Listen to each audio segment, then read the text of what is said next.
Bismillahirrahmanirrahim. Assalamualaikum warahmatullahi wabarakatuh.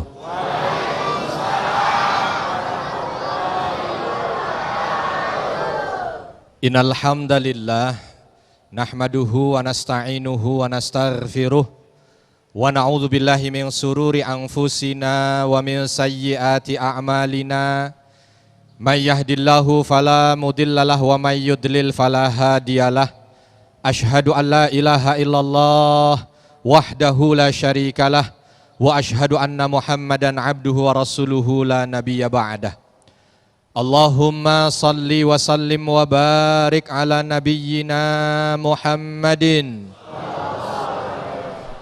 wa ala alihi wa ashabihi wa mawalah ma ba'd. Rabbi syrah li sadri wa yassir li amri wahlul 'uqdatam min lisani yafqahu qawli. Bapak dan Ibu sekalian yang dirahmati Allah, jamaah Masjid Al-Furqan Gunung Putri Bogor, serta jamaah Damai Indonesiaku dimanapun Anda berada. Alhamdulillah, bersyukur, segala puji hanya bagi Allah. Kita berkumpul di tempat yang mulia ini. Masya Allah, padat sampai luar-luar ini ya. Yang luar kepanasan, panas tidak? Insya Allah segala keringat yang keluar pada siang hari ini akan menjadi saksi kita di hadapan Allah. Ini yang akan menjadi cahaya di alam kubur kita nanti. Dan insya Allah ini bahagian daripada usaha kita untuk bisa berjumpa dengan baginda Nabi sallallahu alaihi wasallam. Sesuatu yang membahagiakan itu jika berkumpul dengan calon-calon ahli syurga. Masya Allah, aminnya ikhlas. Bapak dan Ibu sekalian yang dirahmati Allah, belajar tentang sejarah baginda Nabi sallallahu alaihi wasallam merupakan bahagian daripada sarana yang Allah Subhanahu wa taala berikan agar kita mampu meningkatkan keimanan dan ketakwaan. Bapak dan Ibu perlu tahu bahwa Allah Subhanahu wa taala sudah mengirimkan kepada kita manusia mulia. Laqad kana lakum fi Rasulillahi uswatun hasanah. Sesungguhnya pada jiwa dan diri Nabi kita yang mulia Nabi Muhammad sallallahu alaihi wasallam ada contoh suri tauladan yang baik. Liman kana yarjullaha wal yaumal akhir, bagi mereka yang mengharapkan ridha dari Allah, bagi mereka yang mengharapkan kebaikan nanti di hari akhir. Untuk bisa menjadikan Nabi Muhammad sallallahu alaihi wasallam sebagai suri tauladan, maka pintu masuknya adalah memahami sejarah Nabi sallallahu alaihi wasallam. Jangan ada orang yang sejarah idola dunianya hafal sampai ke tetangga-tetangganya. Ada artis, dia ngefan dengan artis. Ketika ngefan dengan artis semuanya tahu. Utangnya berapa tahu, jumlah uang di ATM-nya tahu, tetangganya. Sekarang kalau saya tanya, coba tetangga kanan baginda Nabi sallallahu alaihi wasallam siapa? Ya Allah. Tetangga kirinya siapa? Tawadhu aja ya. Mudah-mudahan ini kecil Bapak dan Ibu. Kalau orang ingin tahu lebih dalam tentang Nabi Shallallahu Alaihi Wasallam, harusnya sampai yang seperti ini beliau paham, sehingga mampu untuk mengambil Nabi menjadi suri tauladan. Bagaimana kalau tidak tahu tentang Nabinya, paham tentang suri tauladan? Apalagi tadi disampaikan oleh Allah Subhanahu wa taala bahwa Nabi itu dijadikan suri tauladan untuk bisa mendapatkan ketaatan dan ketakwaan. Itu yang akhirnya meresap pada sahabat Nabi sallallahu alaihi wasallam sehingga mampu mencetak manusia yang berpendidikan, berperadaban. Padahal kalau kita lihat Madinah kota terpencil kala itu. Tapi ketika Nabi SAW hadir di sana, Anas bin Malik mengatakan kota itu menjadi kota yang terang benderang. Kota itu mampu memancarkan kebaikan seantero dunia. Kenapa? Menjadikan Nabi sebagai panutannya. Salah satunya untuk meningkatkan keimanan dan ketakwaan. Dulu Nabi SAW, Bapak Ibu, pernah sholat malam, Bapak Ibu. Sholat malam. Ketika sholat malam, di awal malam, Aisyah radhiyallahu anha melihat suaminya yang mulia sholat. Aisyah lihat sholat, Aisyah tertidur karena ingin sholatnya di akhir malam. Tengah malam bangun, melihat sang suami masih sholat. Begitu di sepertiga akhir malam ingin bangun sholat juga, Aisyah bangun melihat suaminya masih sholat. Bahkan sempat memegang kaki beliau yang mulia, ketika dipegang kakinya bengkak. Lalu setelah selesai Assalamualaikum, Aisyah bertanya pada Nabi, wahai Rasulullah, bukankah engkau manusia yang sudah dijamin oleh Allah masuk ke dalam syurga? Sampai seperti inikah ibadahmu? Nabi hanya menjawab dengan kalimat, wahai Aisyah, afala akuna abdan syakura. Wahai Aisyah, tidak bolehkah aku ini menjadi hamba Allah yang bersyukur? Subhanallah. Pelajaran. Seperti ibu-ibu di sini ya. Baru mau tidur suami masih sholat. Tolong ketawanya yang ikhlas. Tengah malam bangun suami. Sepertiga akhir malam bangun suami. Ya Allah. Ya kan? Ini bahagian. Lalu ini yang dicontoh oleh Aisyah radhiyallahu anha. Yang disebarkan kepada para sahabat yang lainnya. Sehingga apa? Itu yang dilakukan oleh para sahabat yang lain. Sehingga mampu menjadi orang yang dekat kepada Allah karena melihat apa yang ada di hadapannya. Itu yang ada. Makanya jangan heran ketika Anas bin Malik radhiyallahu anhu usianya sudah 100 tahun lebih.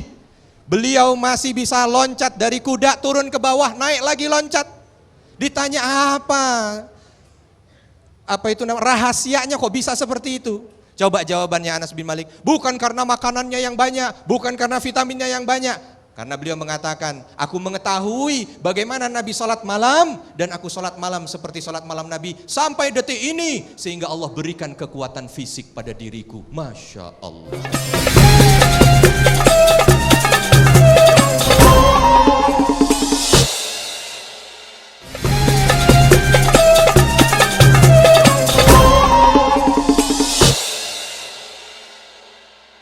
Bismillah, alhamdulillah, wassalatu wassalamu ala rasulillah.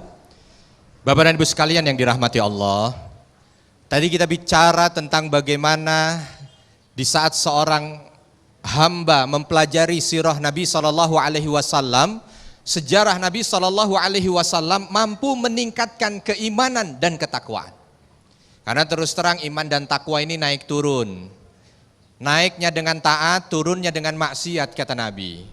Salah satu yang mampu meningkatkan kembali semangat kita untuk beribadah, melihat sirah sejarah baginda Nabi Sallallahu Alaihi Wasallam. Lagi malas sholat, lihat bagaimana Nabi sholat. Lagi malas sedekah, lihat bagaimana Nabi sedekah. Lagi malas pengajian, lihat bagaimana Nabi memerintahkan thalabul ilm. Insya Allah memberikan semangat yang luar biasa. Dan kalau kita lihat ternyata sirah bukan hanya sebatas meningkatkan keimanan, tapi sejarah Nabi SAW mampu mencetak karakter umat ini. Apa itu karakter? Karakter ini sikap. Karakter ini akhlak. Dengan melihat sejarah Nabi, menjadikannya sebagai suri tauladan, maka kita mampu memiliki karakter yang luar biasa. Tidak usah jauh-jauh, fakta empirik. Saya cerita ya Bapak Ibu, boleh? Sebelum Nabi SAW hijrah, kafir Quraisy datang pada Nabi SAW, lalu mengatakan, Muhammad, kenapa kita tidak mencoba untuk akur saja? Tidak usah kamu menyebarkan agamamu ini. Apa yang kamu minta dari agamamu? Kalau yang kamu minta dari agamamu adalah kekuasaan, maka kami kumpulkan semua kekuasaan untukmu. Kamu jadi orang paling berkuasa. Kalau yang kamu inginkan dari dakwahmu ini adalah harta, kami kumpulkan semua harta kami berikan padamu. Kamu jadi orang paling kaya. Atau kalau yang andai kau cari adalah wanita cantik, maka kami kumpulkan semua wanita cantik untuk dijadikan istrimu. Maka selesai sudah. Apa jawaban Nabi? Ini godaan yang luar biasa ini. Bahasa orang sekarang, harta, tahta. Banyak orang yang kepleset gara-gara harta, gara-gara tahta, gara-gara wanita. Atau perjuangannya memble gara-gara harta, gara-gara tahta. Apa yang disampaikan oleh Nabi kepada orang Quraisy yang sudah siap bawa ini, sudah siap bawa. Nabi mengatakan, kalau kau letakkan matahari di tangan kananku dan bulan di tangan kiriku, dan meminta untuk meninggalkan dakwah ini, maka aku tidak akan pernah mau tinggalkan. Sampai Allah turunkan putusannya antara dua, aku mati karenanya, atau dakwah ini akan terus menyinari seluruh pelosok dunia. Masya Allah. Betul-betul Nabi mengajarkan karakter pada umatnya agar tidak silau dengan dunia, agar lebih mementingkan akhiratnya. Maka jangan heran kalau selepas itu mampu menghadirkan sahabat-sahabat yang tidak pernah tercatat oleh sejarah. Ada seorang khalifah yang bernama Umar bin Khattab radhiyallahu an. Kekuasaannya sudah mampu menggetarkan Persia dan Romawi. Tapi beliau masih saja dengan kesederhanaannya, singgasananya adalah pohon korma. Pengawalnya adalah keadilan. Sampai ketiga utusan Persia datang mau ketemu dengan Umar bin Khattab, ditanya, mana istana khalifahmu? Maka ditunjukkan Masjid Nabawi. Begitu melihat, ini mah masjid, tempat kecil. Di mana dia? Singgasananya mana? Ditunjukkan. Beliau sedang bersandar di pohon korma. Sampai melihat, inikah orang yang ditakuti oleh rajaku? Inikah orang yang kalau rajaku minum mendengar namanya bergetar tangannya? Enggak punya apa-apa ini orang, enggak punya apa-apa. Memang dunia tidak dimilikinya, tapi Allah berikan kemampuan pada beliau menaklukkan dunia. Kadang ada orang di sana seolah ingin meraih dunia, tapi dunia tidak bisa masuk di dalam hatinya. Dunia tidak mampu memuaskan dirinya, sehingga seperti menelan air laut yang selalu saja kurang dan kurang. Makanya Nabi mengajarkan tidak ada jalan hidup Nabi itu yang orientasinya dunia, tidak ada. Maka tidak ada sahabat yang berkilau dengan dunia. Bayangkan ada seorang sahabat namanya Riba ibn Amir. Ketika itu beliau diutus oleh Sa'ad bin Abi Waqqas untuk bertemu dengan jenderal perangnya Persia, namanya Rustum Farosdak. Berangkat kamu, ketemu sama jenderalnya yang paling jago itu. Siap panglima, berangkat. Bawa apa? Keledai tua. Malu? Tidak. Kenapa harus malu? Yang membuat aku mulia bukan tungganganku. Yang membuat aku mulia bukan bajuku. Yang membuat aku mulia Islam di dadaku. Jalan. Pakaiannya, karena namanya perang, ala kadarnya. Pedangnya juga satu, sudah gompel. Begitu sampai, Rustum bikin sesuatu yang dia kira bisa membuat terlena sahabat ini tadi. Apa kata Rustum? Sebar emas dari mulai depan istanaku. Disebar emas, intan berlian, permadani. Tujuannya apa? Agar begitu masuk istananya, jadi tengok kanan tengok kiri. Wah, dunia. Tapi apa yang terjadi? Jalan aja. Karpet permadani yang harganya itu mungkin miliaran rupiah diinjak oleh keledainya. Disuruh turun. Rustum sudah berdiri. Apa kata Ribi Ibn Amir? Yang undang saya, tuanmu. Yang berhak untuk membuatku turun, tuanmu. Mana tuanmu? Masya Allah. Kaget itu Rustum, ada orang model begini nih. Betul-betul nih orang. Suruh masuk masih pakai keledainya. Enggak malu. Orang sekarang bawa motor butut, padahal mau pengajian, malu. Ini berhadapan dengan aja. Begitu selesai, itu namanya keledai, ditaruh, diikat di tengah tiang emas yang sudah disiapkan. Pedangnya yang butut itu diletakkan di permadani. Lalu apa yang dikatakan oleh Ribi ibn Amir? Engkau yang mengundangku? Iya. Kalau engkau mengundangku dan meminta aku balik, aku balik. Tapi kalau engkau meminta aku tetap di sini, aku tetap di sini. Kata Rustum sambil megang emas, tetap di sini. Bagaimana dengan emas-emas ini? Enggak melengos sedikit pun. Diam saja. Katakan apa yang ingin kau tanyakan padaku. Kalau tidak aku pulang. Habis waktuku hanya bertemu denganmu ngomongin masalah beginian. Lebih baik pulang aku zikir. Luar biasa. Ini karakter yang dibina dari mana? Karena Nabi SAW mengajarkan dan akhirnya umatnya mampu memahami. Sehingga apa? Dunia tidak membuat mereka silau. Walaupun dunia tidak membuat mereka silau, tapi dengan izin Allah mereka mampu taklukkan Kaisar Persia itu tadi. Mampu menyebarkan dakwah sampai ke ujung dunia. Bukan dengan dunianya, tapi dengan keikhlasan hati. Itu ditanamkan. Kenapa? Karena karakter mereka terbina. Terbina dengan apa? Dengan sejarah Nabi yang hadir di tengah kehidupannya.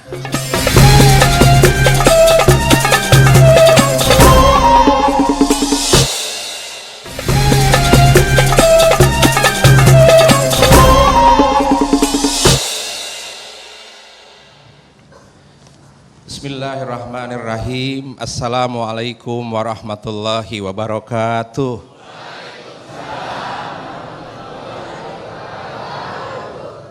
Alhamdulillahi wa kafa, wassalatu wassalamu ala sayyidinal mustafa wa ala alihi wa ashabihi ahli sidki wal wafa.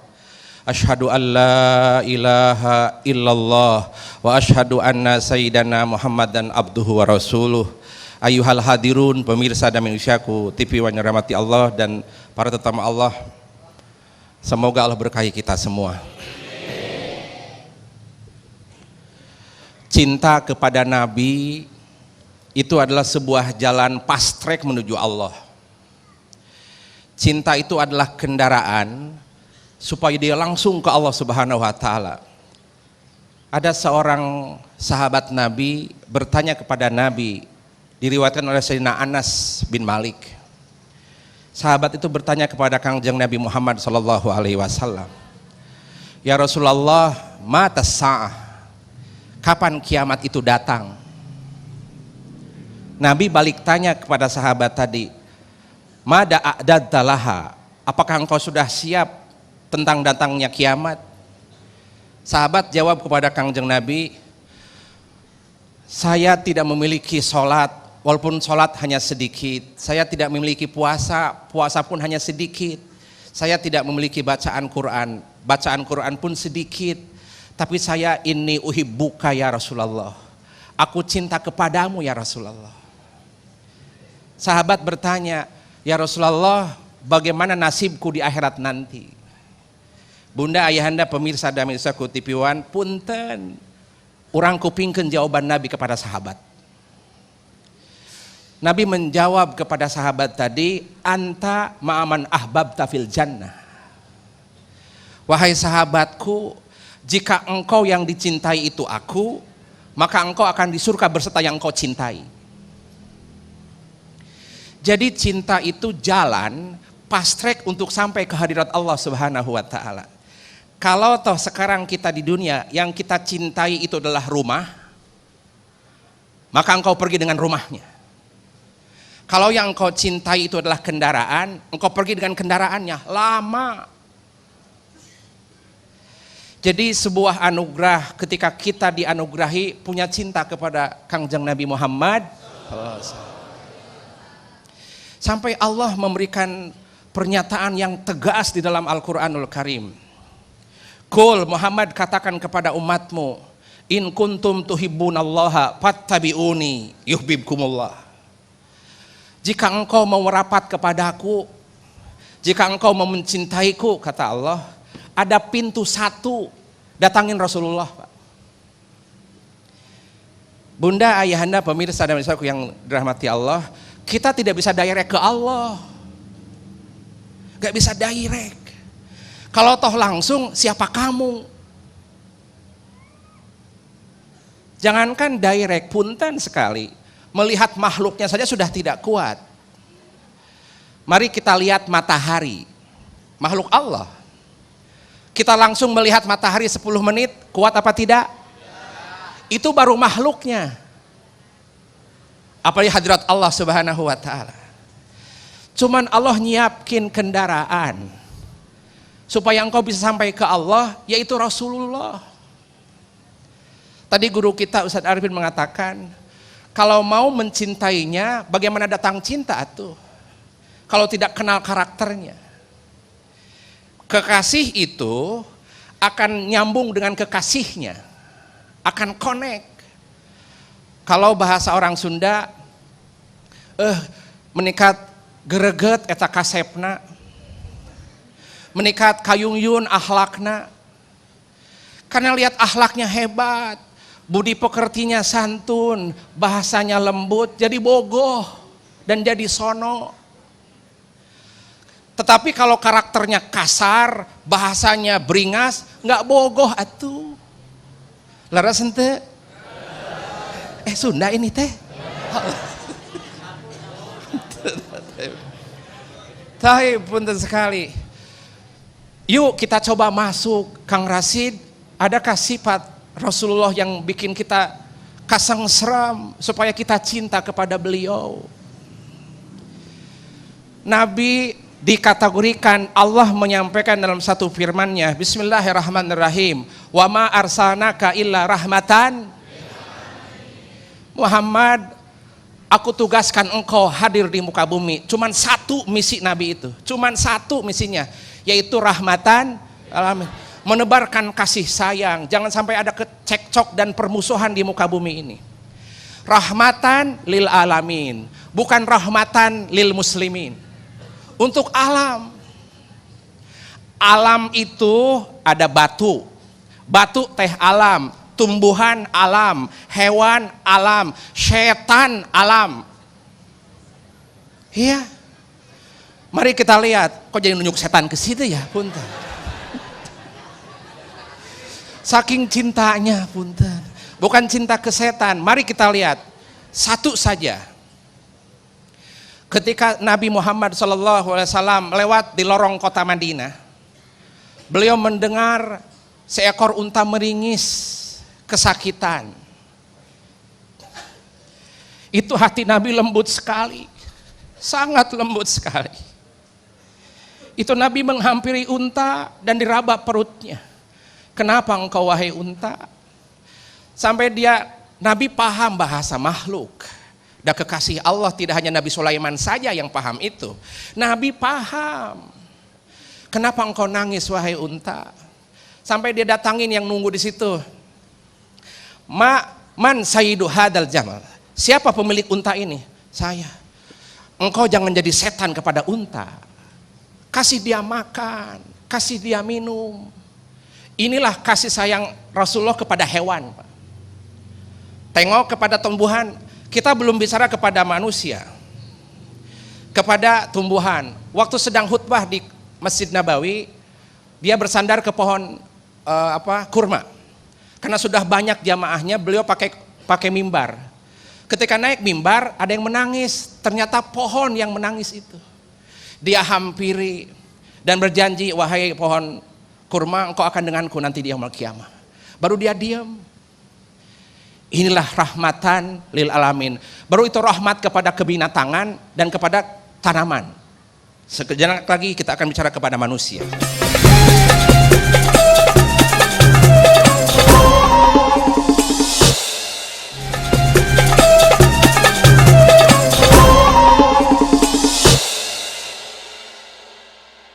Cinta itu beliau akan menggelorakan jiwa, membakar spirit, menggerakkan lisan, dan menggerakkan badan untuk mendekat dengan yang dicintainya. Tadi kita sudah melihat bagaimana Nabi begitu berakhlak kepada binatang. Jauh sebelum PBB menganjurkan kepada binatang, Nabi sudah mencontohi kebinatangan. Kemudian Nabi sudah ngasih contoh kepada tanaman. Kalau toh ada tanaman sedang berbuah, tunggu, jangan dipetik sampai buah itu matang. Itu akhlak kepada tanaman. Bahkan ketika di taman bacakan, karena setiap yang di taman itu bersolawat. Dia bertasbih kepada yang dan mendoakan yang pada nanamnya. Yang ketiga kepada manusia. Ketika Nabi banyak sekali figur akhlak kepada kemanusiaan Nabi itu. Ketika hadir di Taif, kemudian diusir. Ketika itu Nabi diusir dari kota Mekah, kemudian mencari suaka politik ke Taif karena mereka warga Taif hendak melindungi Nabi. Ternyata itu hoax. Orang Taif bohong mau melindungi Nabi. Pas tiba Nabi di Taif dilemparin batu dan kotoran unta. Bahkan ada satu batu menyasar kepada gigi Kangjeng Nabi Muhammad sallallahu alaihi wasallam. Sehingga berdarah sampai kakinya pun berdarah. Dia lari dari Taif ke sebuah wadi, lembah namanya Wadi Nahlah antara Taif dan kota Mekah. Dia bersandar di situ ketika dicaci, dimaki, dibuli oleh umatnya. Ketika itu Allah melihat kekasihnya teraniaya. Allah kirim malaikat Jibril alaihi salam kepada Nabi Muhammad sallallahu alaihi wasallam. Ya Muhammad, sebelah kanan kirimu ada sebuah gunung namanya Jabal Akhsabain. Gunung Asabain, kalau engkau izinkan akan aku lemparkan kepada orang yang nyiksa kamu itu. Punten pemirsa dan Indonesia TV One, apa jawaban Nabi kepada malaikat Jibril alaihi salam? Pada saat terendah kondisinya teraniaya, beliau angkat tangan ke langit, jangan Jibril, Allah mahdi qaumi fa innahum la ya'lamun. Ya Allah, berilah dia bimbingan, berilah dia petunjuk karena dia belum tahu aku. Kami berharap semoga dari anak cucu mereka masuk Islam. Ini pemimpin yang sabar. Ketika melihat umatnya membangkang, doakan dia menjadi sabar dan soleh. Sekarang dia fasik, nanti dia soleh. Sekarang dia kafir, nanti dia mukmin. Sabar atuh. Ini maka pun dan sekali menikat kayung-yung eta sifat Nabi. Bogoh ke Rasulullah. Itu kepada makhluk, Pak. Terakhir coba lihat setan, Pak.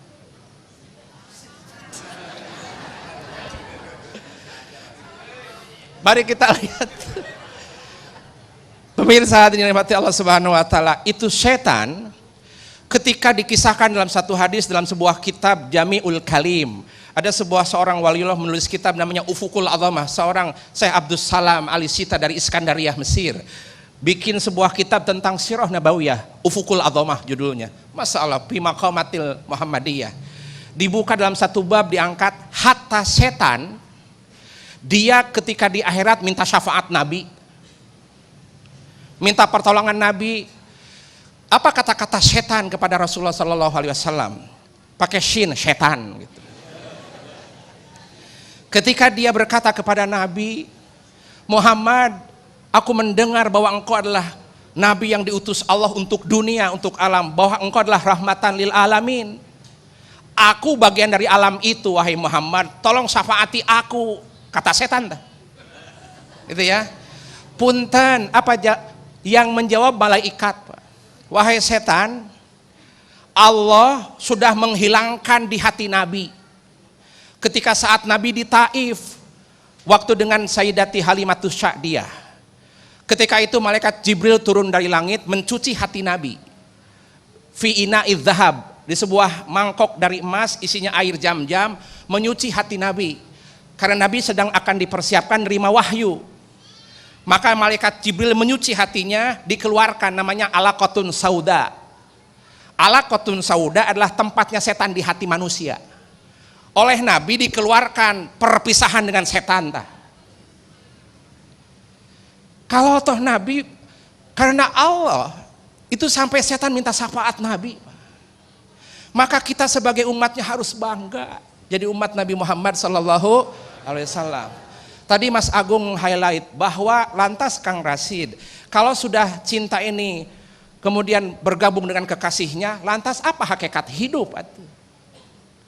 Hidup cuma satu hakikatnya, bahwa kita dijadikan oleh Allah wa ma khalaqtul jinna wal insa illa liya'budun. Hakikat hidup untuk ibadah. Rumah tangga ibadah, memimpin negara ibadah, menanamkan keamanan negara ibadah, menjadi ibu yang solehah ibadah, berbisnis jujur ibadah, semua ibadah ini. Jadi ibadah itu tidak hanya tahajud dan puasa Ramadan. Menjadi pribadi yang berakhlak itu teh ibadah. Maka Imam Ibnu Athaillah As-Sakandari membagi ibadah terbagi dua. Ada ibadah jasadiyah, ada ibadah qalbiyah. Kang Rasid, apa contohnya ibadah jasadiyah?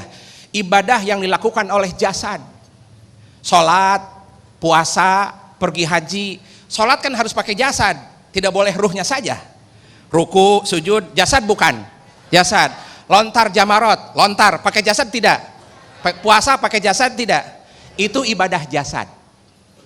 Tapi kalau hanya ibadah jasad, capek. Capek tuh. Tawaf 7 kali putaran, capek. Kang Rasid, saya tawaf di mall nggak capek? Atau beda itu? Beda itu. Nah maka punten sekali, ketika jasad hanya ibadah jadi ritual, itu capek. Maka imbangi dengan ibadah qalbiyah. Apa Kang Rasid contohnya ibadah qalbiyah? Taubat ibadah qalbi. Syukur ibadah qalbi. Taubat ibadah qalbi. Ikhlas ibadah qalbi. Termasuk cinta kepada Nabi ibadah hati. Maka ketika punya cinta di hati, Masya Allah, eta teh nikmat. Sampai Allah berfirman dan mensitir ayatnya. Wa in ta'uddu ni'matallahi la tuhsuha. Jika engkau mau menghitung nikmatku, tidak akan bisa engkau hitung, Pak. Nikmat apa ini? Nikmat cinta Nabi, Pak. Kalau tentang nikmat dunia bisa dihitung. Nikmat dunia mah, saya pernah menjabat 2 kali kekuasaan 10 tahun, dihitung tuh bisa kan. Di rumah punya mobil 6 unit, terhitung. Di rumah punya 1 istri dan 10 anak, terhitung. Gitu kan? Di rekening ada 1 miliar, terhitung. Dunia mah terhitung, Pak. Yang dimaksud ayat tersebut, wa in ta'uddu ni'matallahi la tuhsuha, tidak akan mampu bisa menghitung nikmatku, adalah cinta kepada Nabi. Besar, Pak. Maka izin Kang Rasid menyampaikan kepada pemirsa dan wasiat kepada yang berbicara. Di dalam tubuh kita ada 3 unsur penting yang harus kita rawat. Pertama, hati. Itu paling penting. Yang kedua, lidah. Yang ketiga, anggota badan. Hati itu presiden. Dia punya kekuasaan, dia punya keputusan. Maka itu hati. Lidah itu jubir, menteri penerangan. Anggota badan, tentara, pelaksana. Tidak mungkin kaki melangkah kalau tanpa hati. Maka rawat hati, maka mulutnya akan terawat. Hati rawat dengan cinta kepada Rasulullah Sallallahu Alaihi Wasallam.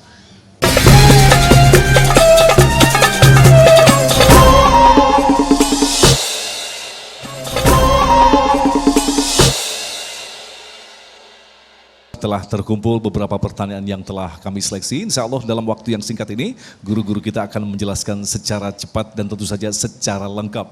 Pertanyaan pertama kepada Ustadz Arifin Nugroho, berkaitan dengan mempelajari sirah yang artinya dalam bentuk buku, kitab-kitab. Kita tahu bahwa banyak ditulis sirah nabawiyah dalam berbagai macam versi.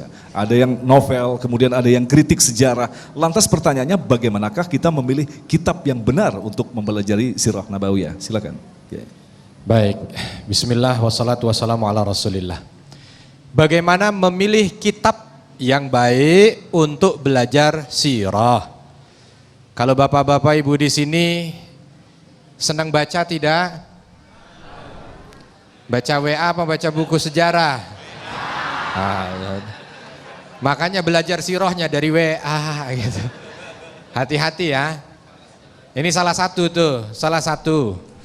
Jadi yang terpenting adalah mempelajari itu secara menyeluruh, jangan potong-potong, supaya nanti itu bisa pas gitu ketika menggambarkan. Yang kedua, ketika ingin mempelajari baginda Nabi SAW itu, supaya tidak hilang nilainya, maka dicari yang sahih. Gitu. Sahih ini maksudnya yang benar. Kenapa? Karena di luar sana banyak sekali. Ada orang yang tidak sahih, macam-macam keinginannya. Ada karangan seolah judulnya Nabi Muhammad, tapi jelek-jelekin Nabi Muhammad. Maka ketika ada buku yang di dalamnya sudah mulai menjelek-jelekkan Nabi Muhammad SAW, entah berbalut kritik atau apapun, lebih baik ditinggalkan. Nabi kok begini, gitu ya. Nabi kok begini, sudah. Takut niat yang nulis nggak baik, kita kena racunnya. Atau yang berlebih-lebihan, harusnya tidak seperti itu Nabi, tapi dilebih-lebihkan. Kita aja nggak enakan kalau tidak didudukkan sesuai porsinya, betul tidak? Kita RT, dibilang sama pembawa acara, terima kasih Pak RW, nah, gitu. Kira-kira kita gimana? RT. Apalagi kalau Pak RW ada di sebelah, gitu kan. RW ini ya, gitu kan. Maka tolong cari yang sesuai. Jangan naik-naikkan posisi Nabi yang tidak sesuai, takutnya kita menjadi umat-umat terdahulu. Gitu.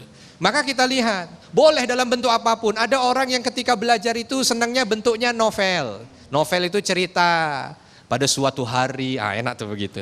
Ada yang senangnya membacanya dengan data, bahwa Nabi Muhammad dilahirkan pada ini, saat ini, petanya ada yang begitu. Tapi kebanyakan kalau orang Indonesia nggak suka baca novel, nggak suka baca data. Sukanya didongengin. Nah, betul tidak?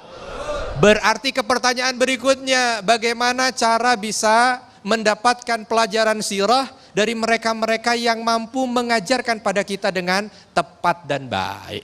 Kurang lebih begitu, wallahu a'lam. Baik, terima kasih. Kang Rasid, ini pertanyaan menarik sekali berkaitan dengan penyakit atau virus yang menyebar pada saat ini yang disebut dengan virus corona. Pernahkah terjadi pada masa Nabi? Wallahu a'lam bimuradi. Saya sedikit punya bacaan tentang bahwa pernah terjadi pada saat Khalifah Umar Ibn Khattab. Ketika ia hendak sidak ke lapangan di Syam. Namun di Syam terjadi wabah ta'un. Ta'un itu wabah kolera.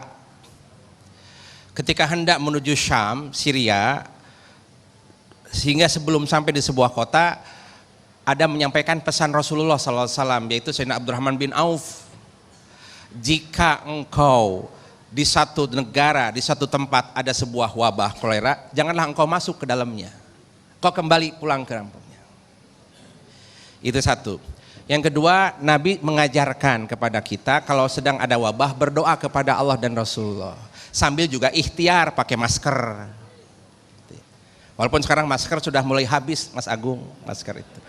Nah, ketika itu Nabi mengajarkan ada sebuah salawat, Bismillahirrahmanirrahim, Allahumma sholli ala sayyidina Muhammadin wa alihi wasallim, tadfa'u biha anna minat ta'un. Ya, berdoa saja semoga kami, kalau sekarang ganti tadfa'u anna minat corona gitu. Dan belum ada pada era Nabi. Sebab era sekarang penyakit itu aneh-aneh.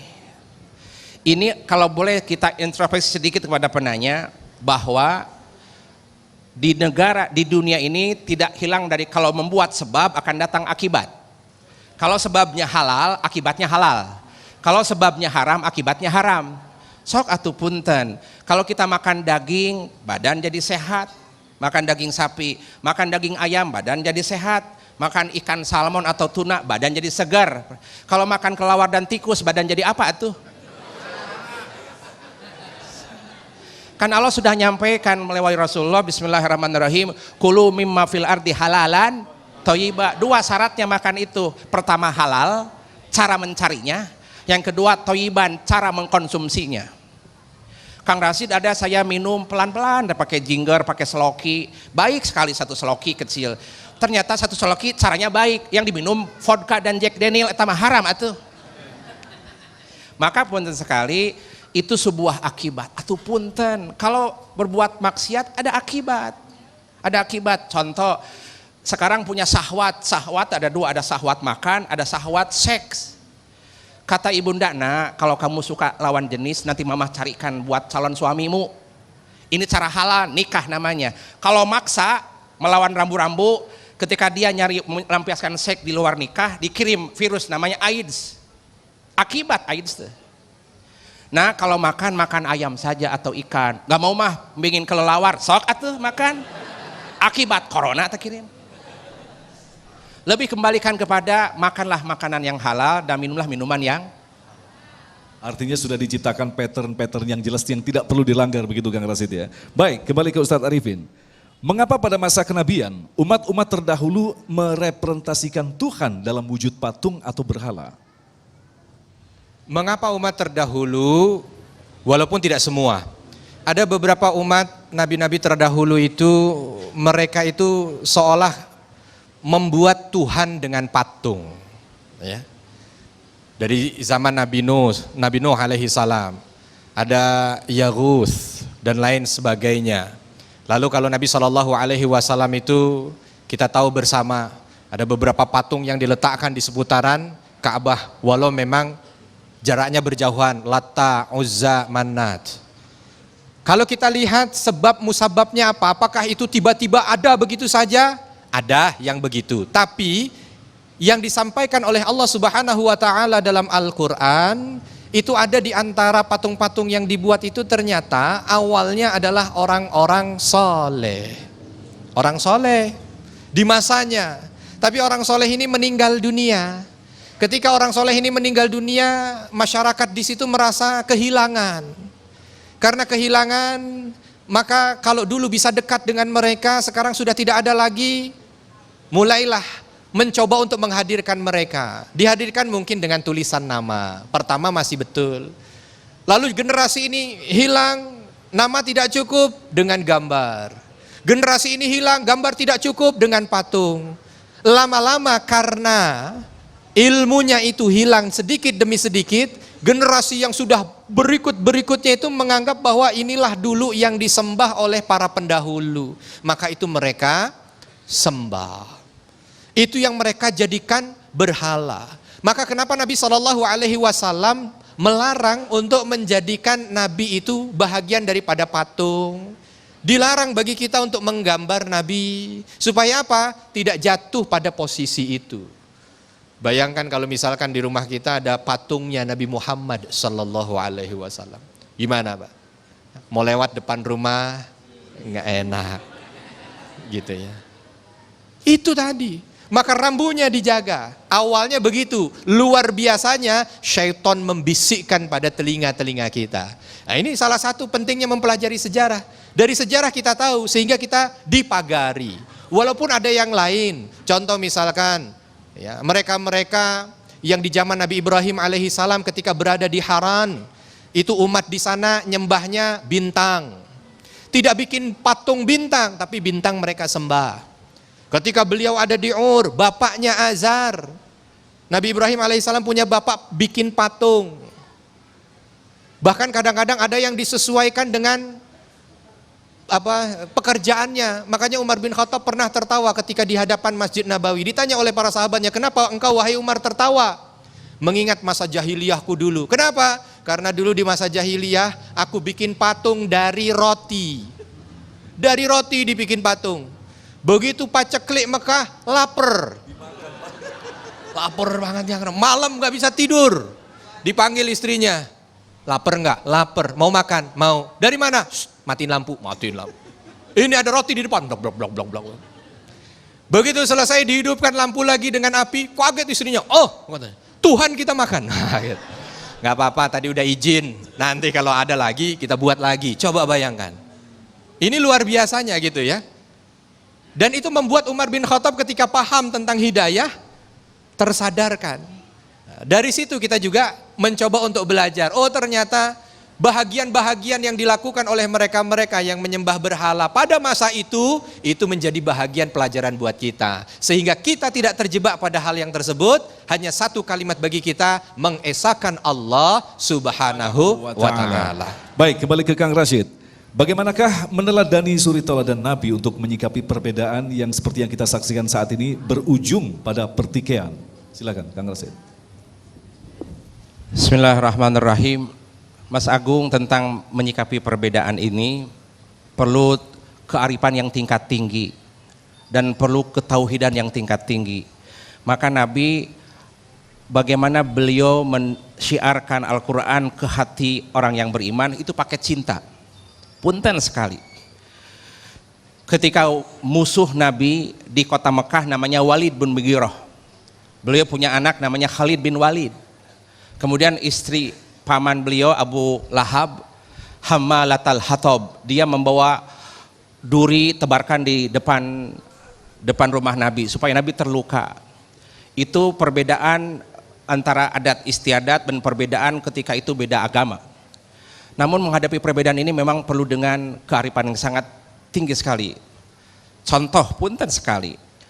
Kepada orang non muslim saja, kaum musyrikin saja, ini biar menjadi tolak ukur barometer. Ketika Nabi melihat Wahsy dibayar oleh Hindun untuk membunuh Sayyidina Hamzah, dipanah Sayyidina Hamzah dan kena kepada tubuh Sayyidina Hamzah dan menjadi syuhada Uhud. Itu Hindun dengan beringasnya dia ambil hati, dibedah dadanya, diambil hati Sayyidina Hamzah dan dimakan. Nabi teh lihat, pamandanya dilihat, itu manusiawi. Kemudian Wahsy pun menghantam, maaf, bibir Nabi robek, bahkan gigi serinya tunggal sampai darah bercucuran. Dalam kondisi seperti ini Nabi sibuk mencari sorban supaya itu darah tidak jatuh ke tanah. Dia tahan itu darah. Sayyidina Abu Bakar dan Sayyidina Ali, ya Rasulullah, biarkan aku yang membersihkan darah itu. Tidak, wahai Ali, saya khawatir kalau darah ini jatuh ke tanah, tanah gempa kepada mereka. Dia tahan. Kemudian Nabi manusiawi kalau benci kepada orang itu, tapi Allah menasihati Nabi, Muhammad, engkau tidak boleh ngecap kepada mereka, engkau tidak boleh mengajab mereka. Ajab itu wilayahku, kata Allah. Mengampuni dosa dia itu wilayahku, wilayahmu hanya menyampaikan saja. Itu kepada Wahsy. Ternyata Wahsy setelah itu masuk Islam. Abu Sufyan masuk Islam, hatta Abu Lahab, sampai diabadikan dalam Al-Quran, dalam surat Al-Lahab, punya anak seorang muslimah solehah namanya Dzurrah. Abu Lahab yang benci kepada Nabi, bahkan diabadikan di dalam Al-Quran, punya anak namanya Dzurrah, muslimah yang taat. Itu kepada yang asing, apalagi sesama saudara tuh. Sabar. Maka sirah nabawiyah itu jadi panutan bagaimana dakwah. Maka kalau tidak punya tauhid, semangat dakwah itu jadi berantakan. Harus pakai tauhid. Maka Nabi kasih tanda kepada kita, ud'u ila rabbika bil hikmah wal mau'idotil hasanah. Dahulukan dulu dengan hikmah, dengan cinta, kemudian dengan tausiah. Kalau tidak bisa, wajadilhum billati hiya ahsan, debat. Tapi itu nomor terakhir. Jangan mendahulukan debat.